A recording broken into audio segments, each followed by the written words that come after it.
On n'a plus d'eau courante chez soi jusqu'en 1894, date à laquelle on se décide à rouvrir une conduite moderne et à ramener l'eau à Fréjus comme les Romains l'avaient fait, mais 1500 ans après. En guerre contre Pompée, pour récupérer Massalia, il lui faut une base arrière. Nous sommes en -49. Ce sera Forum Iuli. Et Iuli, c'est ce qui a donné Jules en français, une fois qu'on l'a traduit du latin en français. Donc si la ville portait le nom de Jules, sous-entendu Jules César du coup, c'est forcément qu'il y avait une bonne raison. Donc on imagine qu'il l'a fondée tout simplement. À partir de là, la cité gallo-romaine se développe. Grâce à cet aqueduc, les habitants ont donc l'eau courante. L'incroyable ouvrage part de Mons, arrive à Forum Iuli, 482 mètres plus bas, et sa pente est parfaite. Sur 42 km, l'eau ne faisait que couler naturellement jusqu'à Fréjus. Ils ont calculé, ça fait une pente à 1,2% en moyenne. C'est-à-dire que chaque mètre que vous faites, l'aqueduc perdait 1,2 cm. Et ça marchait. Pour se divertir, les Romains raffolaient des jeux. Les jours de spectacle dans l'arène de l'amphithéâtre, le matin, les animaux sauvages s'entretuaient, tandis que l'après-midi, c'étaient les gladiateurs qui s'affrontaient. Et à la pause déjeuner... Donc tout le monde reste à sa place. À midi, on mange du coup, sauf qu'on mange en regardant les gens se faire manger.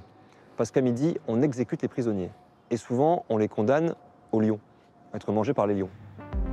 C'est sous l'empereur Auguste que la cité s'agrandit, prospère, devient de plus en plus romaine. En fait, ce qu'ils veulent faire habituellement, c'est qu'ils reproduisent le modèle de Rome, le modèle de la cité-mère finalement. On fait des petites Roms un peu partout. Fréjus n'échappe pas à la règle. Donc à Fréjus, vous avez donc un amphithéâtre romain, un théâtre romain, des édifices thermaux. Tout ça, c'est pour reproduire le mode de vie des Romains qui reproduisent un peu partout en Méditerranée. La visite guidée comporte donc bien d'autres découvertes de vestiges romains qui ravissent ceux que l'histoire passionne, comme Claire Anne, venue de Suisse.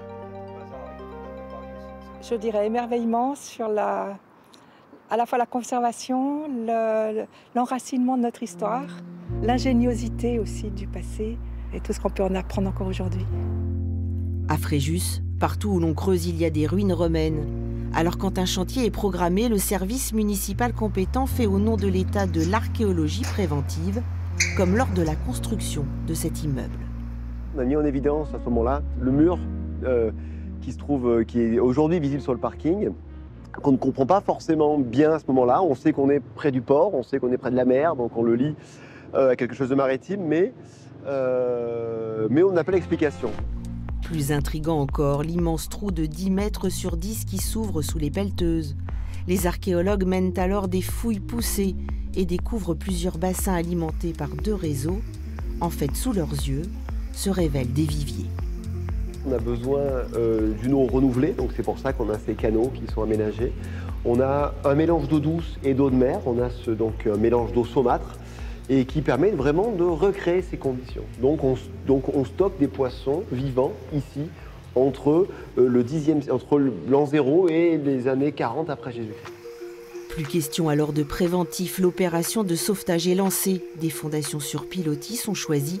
Sous un immeuble de Fréjus se visite donc depuis 10 ans, un site unique en France.